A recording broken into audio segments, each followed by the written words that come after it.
বউরে মাইরা মুইরা বাপের বাড়িতে পাঠাইলা, এখন আবার একদিন না যাইতে আবার নিজেই নিয়ে আসলা। কাহিনী বুঝলাম না। কি কি ধরনের কথা কস? মানে ও রাগ করে চলে গেছে, ওর আমি হাত তুলছি, ওর বাড়ি, ওর বাপের বাড়ি থেকে আমি ওর আনতে যাবো না? আনুন না, এটা ওর বাড়ি না। কেন? ঠিক করছো, তুমি তারে পাঠাই দিছো। তার এটাই করা উচিত ছিল। সে কি আমার মায়ের সাথে বেয়াদবি করে নাই? হ্যাঁ, তোমার মায়ের সাথে যে বেয়াদবি করছে তারে কেন তুমি ঘরে জায়গা দিবা? তারে তো উচিত ছিল বাপের বাড়িতে পাঠাইয়া সপ্তাহখানিক 10 দিন ধরে ওইদিকে ফালায় রাখা। আরে কি হয়েছে, তুই চুপ কর তো। কেন চুপ করবি? আমারে কইতে দাও। কারণ কি জানো, আমি না কইলে এবারে কারো মুখ নাই কর, বুঝছো? আমি অন্যায় সহ্য করতে পারি না, এই জন্য আমি কয়া দেই। না কইয়া দাও, তুমি অনেক বেশি কথা কইয়া দাও। প্রত্যেকটা বিষয়ে প্রত্যেকটা জায়গায় তুই বেশি কথা কস। আরে সংসারে তো একটা শান্তির দরকার আছে নাকি? তুই আয়সা প্রত্যেকটা জিনিস নিয়ে, প্রত্যেকটা বিষয় নিয়ে মেয়েটার পিছনে লাইকা থাকস আর ঝগড়া বাঁধাই দেস কেন রে? তোরা কে এই জন্য আমি খবর দিছিলাম আমার শান্তি নষ্ট করবি, অশান্তি সৃষ্টি করবি? এটা আমি কইছিলাম? না মা, শান্তি নষ্ট করছি আসলে আমি মা। হ, আমি শান্তি নষ্ট করছি এই পরিবারের, এই সংসারের মা। জন্মের সময় মা মরে গেছিল, জ্ঞান হওয়ার পরে বাপ হারাইছি, তারপরে তোমার কাছে বড় হয়েছি মা। তুমি তুমি লালন পালন করে আমার বড় করছো, এরপরে এই বোনটা, এই ভাই, ওই বোন। আমি কিন্তু কোন সময় মা নিজেরে সৎ ভাই মনে করি নাই। হেগো সৎ ভাই, আমি তোমার সৎ ছেলে কোন সময় মনে করি নাই মা। আমি চেষ্টা করছি সব সময় আমার এই ভাই বোন গুলারে আপন ভাই বোনের মতো রাখতে, তোমার আপন মা মনে করতে, কিন্তু আমি পারি নাই মা, আমি পারি নাই। এই মেয়েটার দোষ কি মা? এই মেয়েটার দোষ কি? ওরই কথা শুনতে হইতেছে, ওর লেগে এত যন্ত্রণা। আমি আর এই ফ্যামিলি যন্ত্র নিতে চাই না মা। এই পরিবারের সুখের জন্য আমি আমার বউটারে নিয়ে চলে যাই বাড়ি থেকে। আমি আর এই বাড়িতে থাকুম না মা, তোমাকে সুখ নষ্ট করতে চাই না। বাবা তুই এই কথা বলিস না বাবা। তুই জানোস না, তুই তো আমার বড় ছেলে, তুই আমার প্রথম সন্তান। আমার বিয়ার পরে আমি তোরে পেটে ধরি নাই ঠিকই, কিন্তু তুই তো আমার সন্তান। তোরে আমি বুকে রাখছি, তোরে আমি পিঠে রাখছি, তোরে আমি আদর করছি, খাওয়াইছি। তুই আমার বড় ছেলে। এরা হইলো সব পরে, এরা তো পরে আসছে। এই রুবিনা বল, মাসুদ বল, সাবিয়া বল, এরা তোর কত ছোট না? এরা ভুল করতে পারে, তুই শাসন করতে পারিস, কিন্তু তুই এই কথা কোনোদিনও কবি না যে আমি বাড়ি চাইলে চলে যাবো। ভাইজান, আমি একটা কথা বলি, আমি তো কখনো কথা বলি না, চুপ থাকি সবসময়। আজকে একটু কথা বলি। সাবিয়া, তুমি তো আসলে এরকম না, মানে আমি যেরকম জানি তুমি তো এরকম না, কিন্তু আমি না তোমাকে চিনতে পারতেছি না। তোমার আচার আচরণ কেমন যেন চেঞ্জ হয়ে গেছে। মানে এসব তুমি কি করতেছো? এই কয়েকদিন ধরে এগুলো কি করতেছো? মানে এগুলো কি তুমি জেনে করতেছো নাকি বুঝে করতেছো? তুমি কি পাগল হয়ে গেছো না কি? মানে আসলে আমি না কিছু বুঝতেছি না। আসলে কি ব্যাপারটা, কি ব্যাপারটা কি একটু বলো তো, কি আসলে? হ, ঠিকই কইছো তুমি।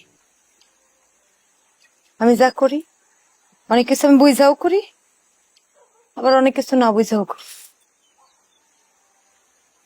করা ছাড়া উপায় আছে কস? আমি তেমন ছিলাম না। ছোটবেলা থেকে জানছি আমগো মিয়া ভাই আমগো আপন। প্রথম ধাক্কাটা খাইছি তো বাবা মারা যাওয়ার পর। সবাই সেদিন কইল যে মিয়া ভাই আমাকে আপন, মিয়া ভাই আমাকে সৎ ভাই। খুব ভয় পাইছিলাম জানো, অনেক ভয় পাইছিলাম। মাইনা নিতে পারিনি কথাটা, কষ্ট হয়েছিল বুকের মধ্যে। সে পাশের মানুষ, আমাকে আত্মীয় স্বজন, এই মরাবারের মধ্যেই আমারে নিয়ে ব্যস্ত হয়ে গেল যে কিভাবে আমার মিয়া ভাইরা আমাকে কাছ থেকে আলাদা করব। এইসব কথা আমার কানে ঢুকাইছে, কি সব কান পর আমারে দিছে। কইছে যে আমাদের মিয়া ভাই নাকি আমগরে আর রাখবো না এই বাড়িতে, মিয়া ভাই নাকি আমগরে খেদায় দিব। আমার বাপের যত জায়গা জিরাত আছে, যা আছে সবকিছু ভাগ সে একলাই ভোগ করবে। আমার ছোট দুটো ভাই বোনের ভবিষ্যৎ চিন্তা কইরা আমি আর আমারে ঠিক রাখতে পারিনি। আমি আমি ভাবছি ভাইজান যদি সত্যি সত্যি বদলায় যায়, হইতেও পারে যদি ভাইজান এগুলো করে, আমার এই মা, আমার ভাই বোন ওরা কই যায় দাঁড়াইবো। বিশ্বাস করো, আমি সত্যিই চাই না মিয়া ভাই এখন বিয়া করুক। বারবার বাধা দিতে চাইছি, কেন জানো? কারণ আমি চাইছি মিয়া ভাই আরো 10 বছর পর বিয়ে করুক, যাতে এই 10 বছরে আমগো রুবিন আর মাসুদের একটা ভালো ব্যবস্থা হয়ে যায়। আমি ভুল কি করছি? আমার ভাই বোনের ভালো চাইছি, এটা আমার ভুল।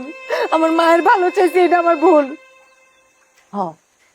আমি ভুল করছি, আমি ভুল করছি। আমার ফেরেস্তার মতো মিয়া ভাইরে ভুল বুঝা আমি ভুল করছি। আমি এখন বুঝতেছি আমার ফেরেস্তার মতো ভাই। ভাইজান, তুমি কিভাবে ভাবলা আমি তোমার পর ভাবি? কিভাবে তুমি ভাবলা? আমি তোর কোনো সময় পর ভাবি নাই রে বোন, আমি কোনো সময় ভাবি নাই তুই আমার সৎ বোন, তোরা আমার সৎ ভাই সৎ মেয়ে। ভাইজান, তুমি কও আমি কোনোদিন ছোটবেলা তোমার সারা কোনো মজা খাইছি? বাবা আমাগুলোকে যখন মজা নিয়ে আসতো, তুমি আমার সারা খাও নাই, আমি তোমার সারা খাই নাই, কোনোদিন খাই নাই। আমি একটু ব্যথা পেলে তুমি কি করতে ভাইজান? ছটফট করছি রে। তোমার আব্বাই বকে দিলে আমি সারা রাত কষ্টে ঘুমাতে পারতাম না। আমার সেই ভাই আমি কেমনে পর ভাববো? আমি কেমনে আমার ভাইরে পর ভাববো? তুমি গো, তোমার ভিতরে কি একবার প্রশ্ন আসে নাই মিয়া ভাই যে আমার মনটা কেন বদলাইছে? একবার এই প্রশ্নটা তোমার মধ্যে আসেনি যে আমার মনটা তেমন ছিল না, কেন এমন হয়ে গেছে? ভাইজান, আমারে তুমি ক্ষমা করে দিও। না না না, না। তোর কোনো ভুল নেই রে। এই যে ভাবি, কত লক্ষ্মী একটা মায়া। আমি শুধু শুধু এই মেয়েদের সাথে এতদিন খারাপ ব্যবহার করছি, মেয়েদের কোনো দোষ নেই। আমারে তুমি ক্ষমা করে দিও ভাবি। আপা, আপনি সব কি কইতেছেন? বিশ্বাস করেন, আমি যা কিছু করছি সব আপনাকে ভালোর জন্য।